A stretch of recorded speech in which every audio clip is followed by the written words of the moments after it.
right? Coming from the warehouse. I know. Right? Right? And now before you even see me, you got to make an appointment. And people want to be identified by who they are. You know, there's a philosophy in Gola that says, right? So what that means is, we all have a story to tell. No matter how deep, no matter how dark, no matter how insignificant we think those stories are, it's important to share them. Because your story, my story, our stories together could inspire the life of someone. They could just give someone a better life. They could just help someone for another day. And you never know who your story is going to help. And for this reason, I've made it my duty to encourage people to share their stories. And even the ones who prefer to remain behind the scene, I go and fetch them out and I work with them. I encourage them to share the stories. And for those whom I cannot reach, I've created a genre, and this is on sale currently on Amazon. So for those of you whom I cannot reach to be a part of this show, I urge you to just go on Amazon and get yourself a copy. Grab a copy, and that's going to help you. It's going to help that family member. Because the thing about sharing your story yourself, it makes it authentic. It keeps the good things intact. It keeps the bad things intact. Because it's actually from the source, you yourself. Because nobody knows your story better than you do. So when you're gone, that is a gift that's going to keep giving. Because it's going to be passed down from one generation to another. Even your great-great-grandchildren unborn, they're going to know who you really are or who you really were. And so I encourage you today, don't be afraid to share your stories. You might not know who it's going to save, who is going to inspire, whose life is going to change just because you chose to share your story. And today, our very first guest, you're going to love this one. Sit back, relax, grab yourself a cup of coffee. If you're a coffee person, you want to grab yourself a cup. If you're a tea person like me, you also want to grab your cup of tea.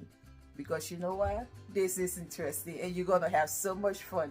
Get to know somebody whom I believe you're interested in knowing. You're going to love it. So join this family. Let's go. Come on, we can do this. Thank you for subscribing to this channel. And thank you for coming back every time we post a new story. Thank you.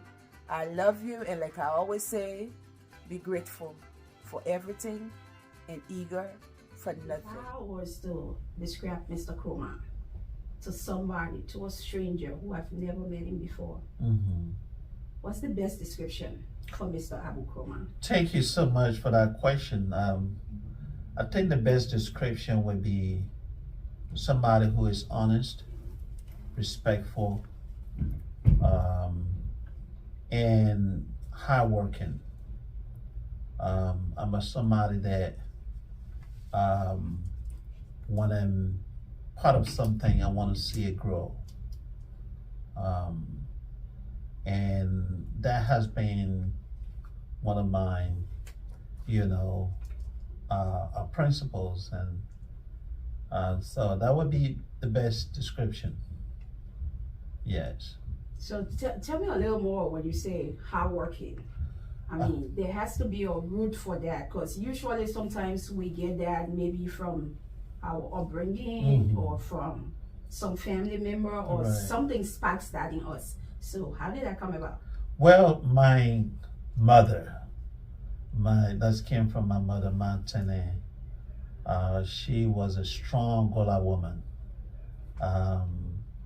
And I can tell you that Gola woman raised me well, because there's a philosophy in Gola that says, and I'm going to speak Gola in this, Giyegundi Bayanjomo. Awesome. Right. So what that means is, at the beginning of the task, you can notice falling behind.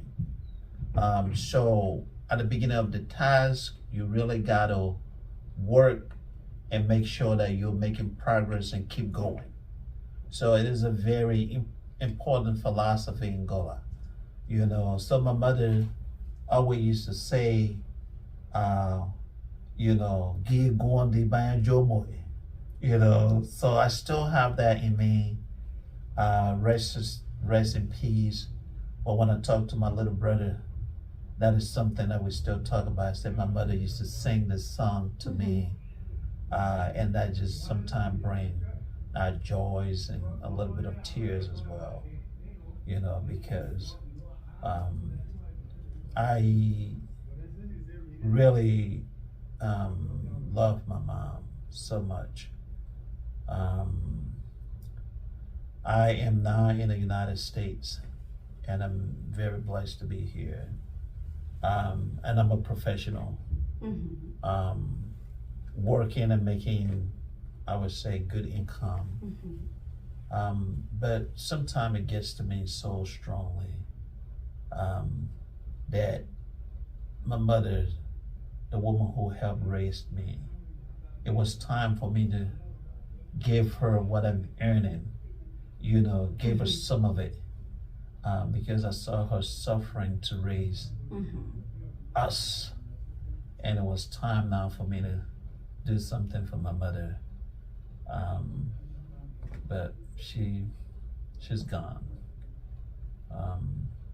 And there are some things that I spend times when it comes to me, when I start thinking about my mother, it's just difficult for me to process, even though the field that I work, you know, and as a mental health therapist, as a professional, psychology professional, those are still difficult for myself to deal with when I think about my mother, because I just feel like, oh, my mother, I wish she was here for me to share some of this with her. Yeah.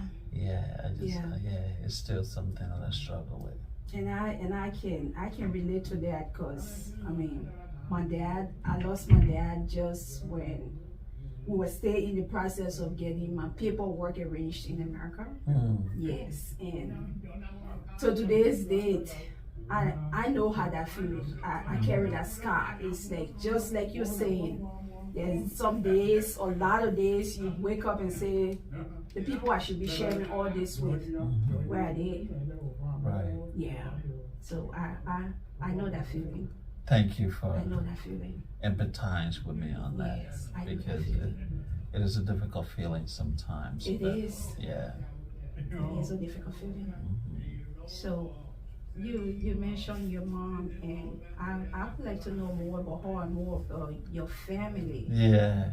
Yeah. Right. So my mother, like I said, she was a Gola woman, married to this Wahab Kromah, Hassan Kromah. That's my father. So a lot of people, even in the Liberian community up to today's date, they refer to me as Mandingo. There's some things that I have communicated. Interesting. That no, I'm not Mandingo. Just if you're a little confused, you can talk to me. Just ask. Yeah, and I'm not. People want to be identified by who they are. It's not to say that it's anything wrong with Mandingo, but people want to be identified with who they are. Yes. And my mother being a Gola woman, and my father being a Gola man, that's me right there. That's me. So, and I miss them both because both of my parents have passed, and my father was an imam. Okay. Right, he went to Mecca twice. Oh, awesome. Right, he was a big imam. Must have been a big man. Right. Yeah, because going to Mecca, Right. That's a trip that every Muslim look forward to. Right. So I used to work with a Muslim family, and I even got a Muslim in my family. My sister is married to a Muslim man, my older sister. And I used to work with Maurice Mamadou Duple, the Okay. former minister of state of Liberia. Yes. I worked with that family for years. Wow. So, yeah, I know a little bit about Right. Islam. And it seemed like you, maybe there's some similarity here, because the people from my mother's side, the Gula side, some of my people there, they're Christians. Right. So, and sometimes when it goes to the Liberian churches, they say, "Oh, Abu is a Muslim," but I mean, look at the diversity. Look at how. If you look at my background, you will not be surprised that, because I have people who are Christians, and I have people from my father's side who are Muslims, and there's no debate about religions in our family. We celebrate everybody's in our family, and we celebrate, and have fun. We do not question or judge people's beliefs. Yes. Yeah, because that was something that I was thinking about too. Okay, I know he's Muslim, but he's cool with coming to church. Right. So how do we tie the both of those together? Yes. But now it's clear. Now Right. I understand it. So people really have to understand the Gola side of me is heavy, so heavy, right?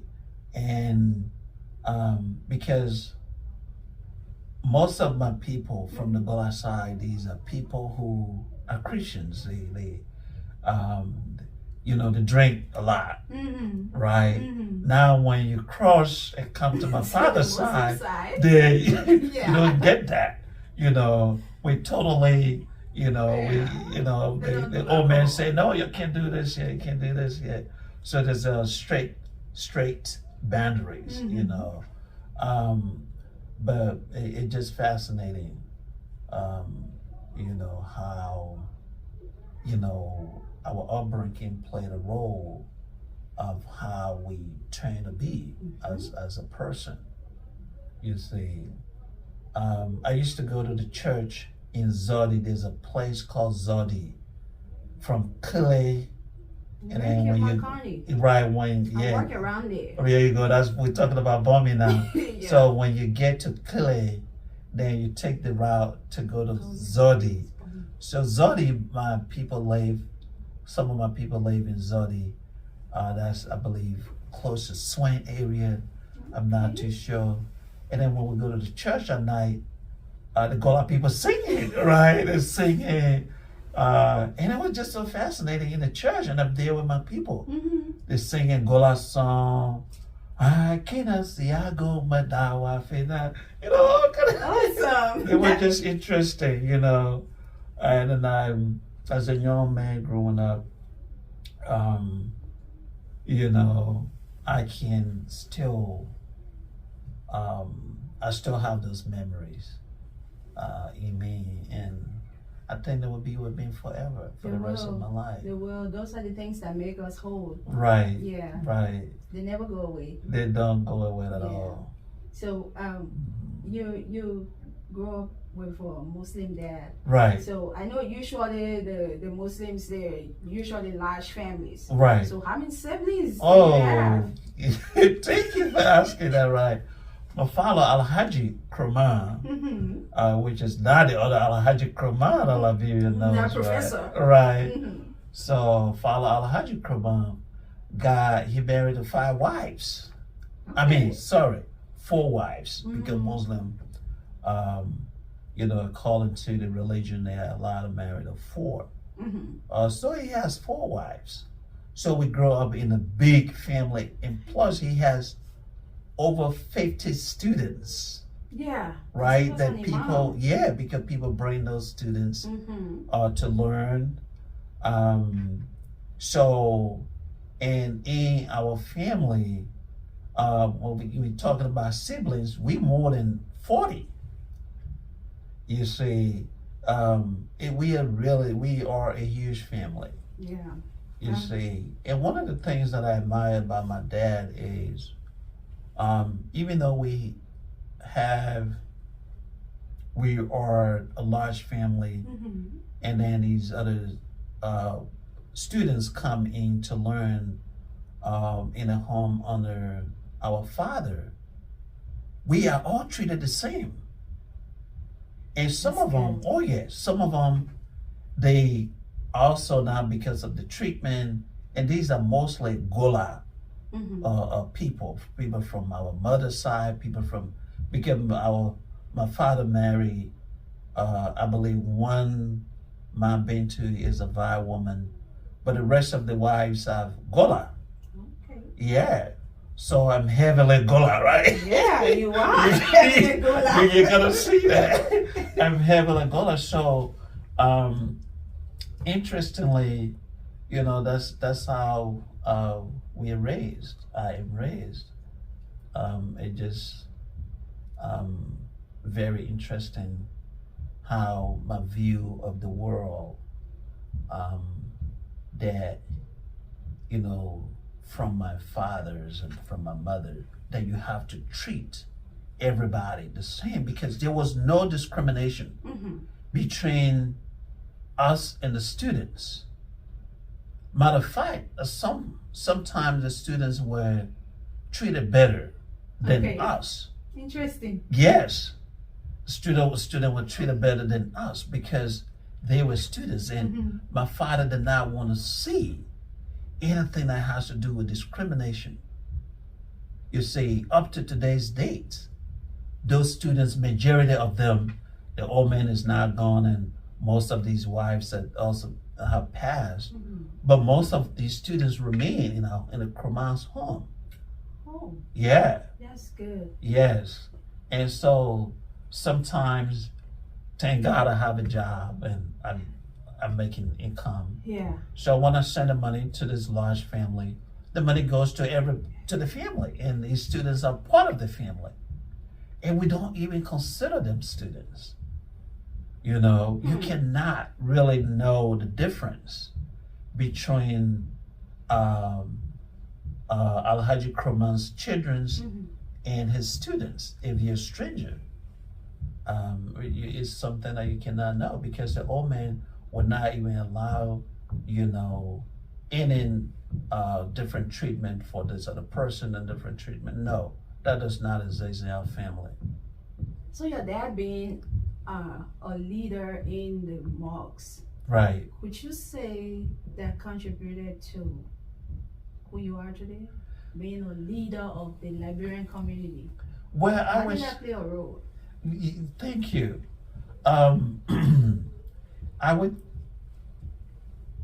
I would say both of my parents played a role in making me who I am today and Mhm. being the leaders that I am today, Mm-hmm.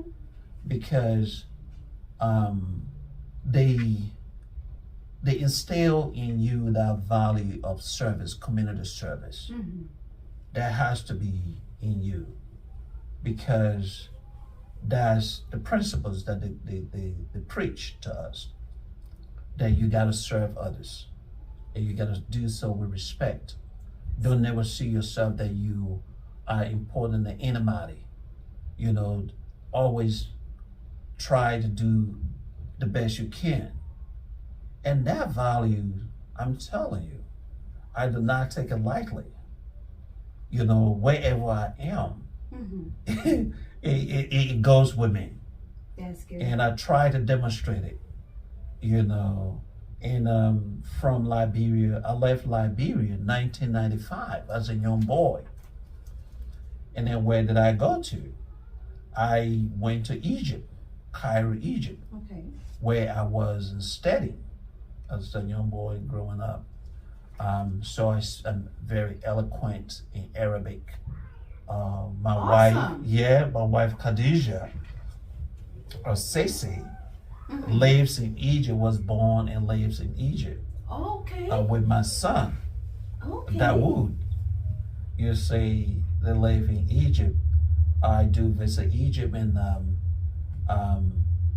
you know, a lot of the times, maybe I try to go once a year to visit my family. That must be hard. Yes. How do you cope? Well, there's, I get vacation time and go visit. In I'm doing a process to bring my family.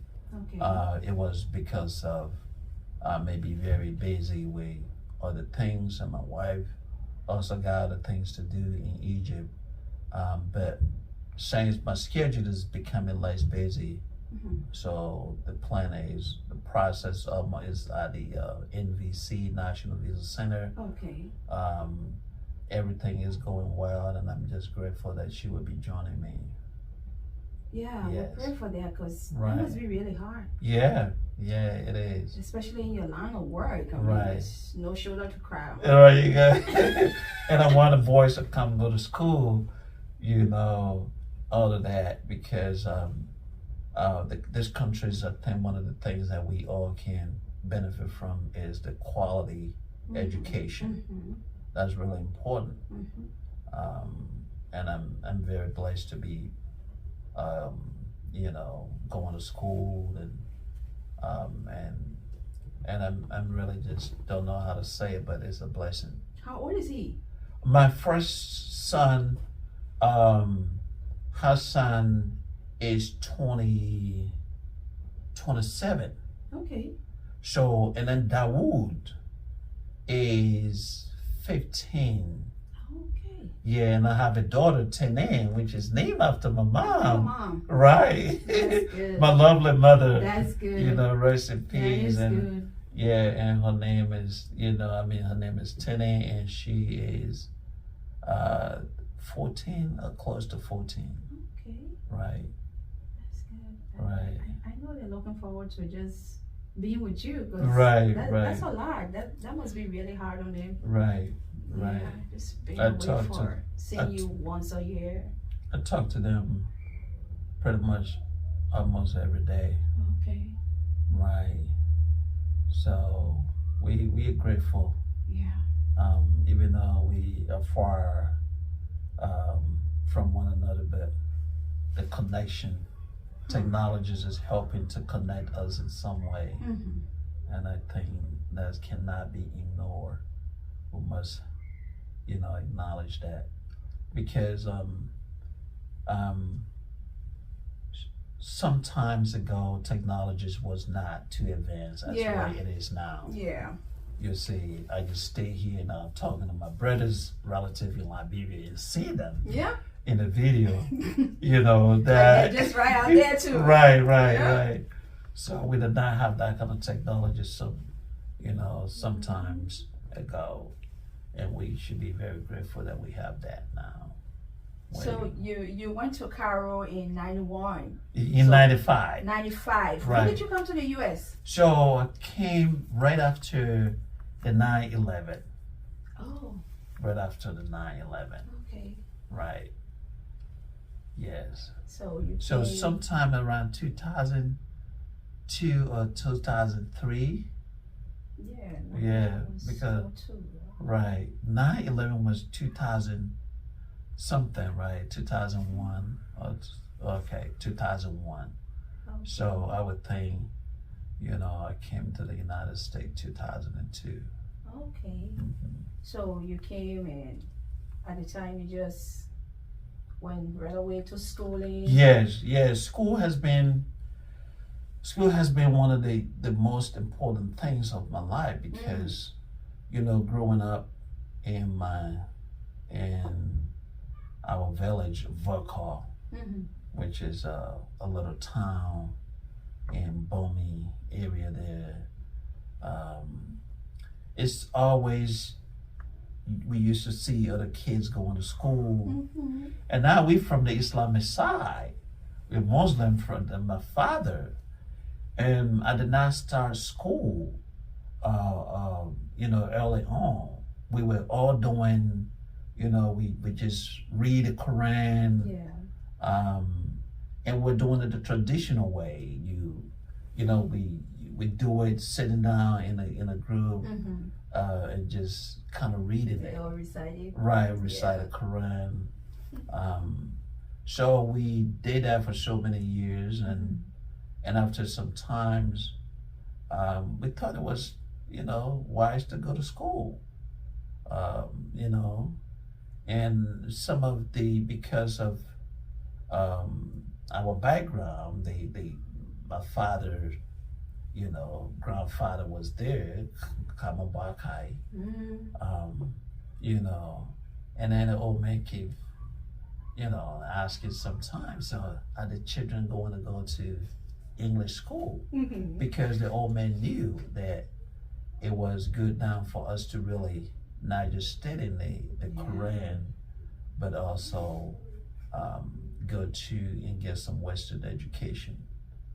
And that was very helpful. So when I left the village, I moved down to Monrovia, and then started going to school. I went to Muslim Congress. Oh, right. That's good. Right, with Muslim Congress, because I was doing both now. Studying the Arabic and then studying the academics. the Western educations. And then from Muslim Congress, in 1995, the end of 1995, I got a scholarship to come to Egypt to studies in a university called Al-Azhar. Okay. That's one of the best Islamic university. Okay. So I'm also, then when I came to Cairo, the Arabic, even though we're Muslim, but it doesn't mean we can speak Arabic. So now when you come to the Arab country, you have to learn the language as well.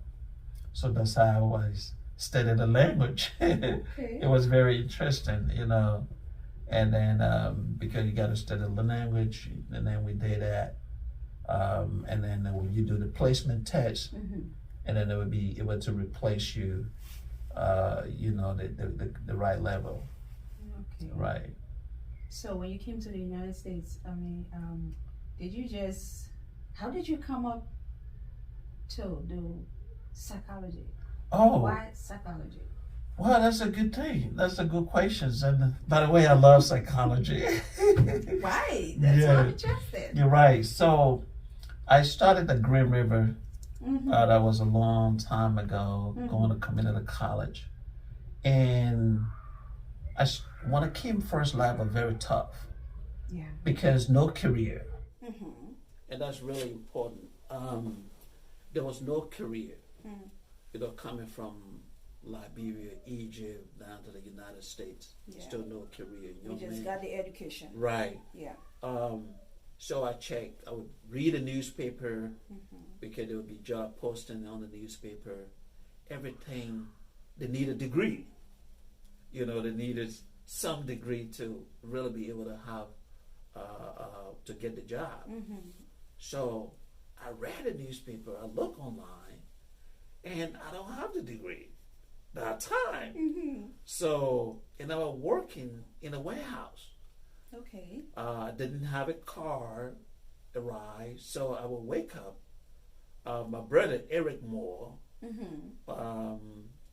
that's my brother, we were close, Okay. So he would give me a ride, and he was my roommate. Oh.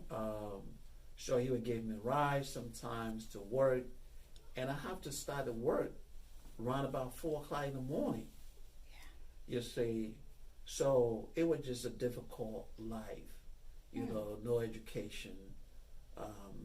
So I did that job for about a year, but I keep asking myself, what is the purpose of really leaving my country?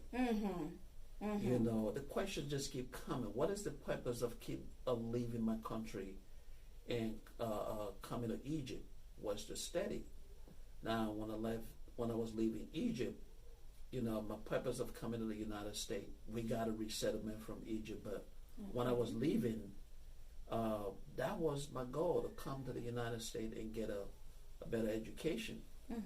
So now I came to the United States and keep doing this warehouse job, and I never end. I've been there for 1 year, and the thing, I'm telling you, we're doing production, and after, on the break, I have to lay down on my back as young as I was because the stuff was killing me. Yeah. Yes. And when I go home, I tested that. right. Yeah, I And tested when- that too. Right. And when I go home, my back was hurting. So I keep asking myself, hey, Abu, this is what you want your life to be like? Yeah. You're going to have to make a decision, or else it would be late. So one day, so one day, I went to work, and then I talked to the manager. Okay. Because the work was not a good job at all. It was not anything that can lead to a career. So I talked to the manager. I say, I need to go to school. And she was like, how are you going to go to school? I said, I'm going to leave this job. Yes. I said, I'm going this God-forsaken job. Right. I said, I'm ready to leave this job. Yeah. And then the white woman looked at me and said, I know you want to go to school. She said, but what I would do for you, I'm going to lay you off so that you can get unemployment. Okay. And then while you at school, you can be collecting unemployment. And then I don't even know what unemployment was. I said, tell me what unemployment is. Yes. You see. Interesting. Right. So she took her time and explained to me that, gave me the number to call. So I came and applied for that unemployment, and I got the unemployment. I remember I was getting less than $300, weekly unemployment, less than $300. But you those had to pay rent. Yeah, I have to pay rent. But those days, that was, I was like, I'm not working and I'm getting this money, so all I have to do now to go to school. So I was spending more time in Green River. After school, I would go to the library because I was so thirsty. I was so greedy to get my education. That's it. So, but then how psychology came in this, I keep going, you go to college first. Most of us are undecided because we don't know what we want to major in. So I took a few general educational classes, but I could not still figure it out. But then one day I took the psychology class, and we're just talking a lot about human behaviors. I was like, ooh. I gotta do that. Yeah. I said, this is it for me. Yeah. I said, this sounds really, really good. Yes, and that's how I just decided. So I went into psychologist, got my AA degree from Green River. Okay. I was like, I'm ready to leave the Seattle area. I'm going to Washington State University in Pullman. So I was there. I got 2 undergraduate degrees because I was really, I was working hard. Yeah. I got 2 undergraduate degrees when I went to Washington State. One was in one of them was in psychologist, a BS in psychologist, and a BA in social science. So then I went on with my master. Okay. I got my master's actually in public health. Oh, really? Yes, I got a master's in public health. Okay. Because the plan was I want to get my PhD in psychology, which I am now a doctorate candidate in psychology. Yeah, thank you. So then I got my master's in public health. Then I went into the PhD psychology program I mean, it's so hard to get a PhD. I've been in a program for a little bit over 7 years. It's too much Does it really work. take that long? Yes, Wow. yes. Psychologist.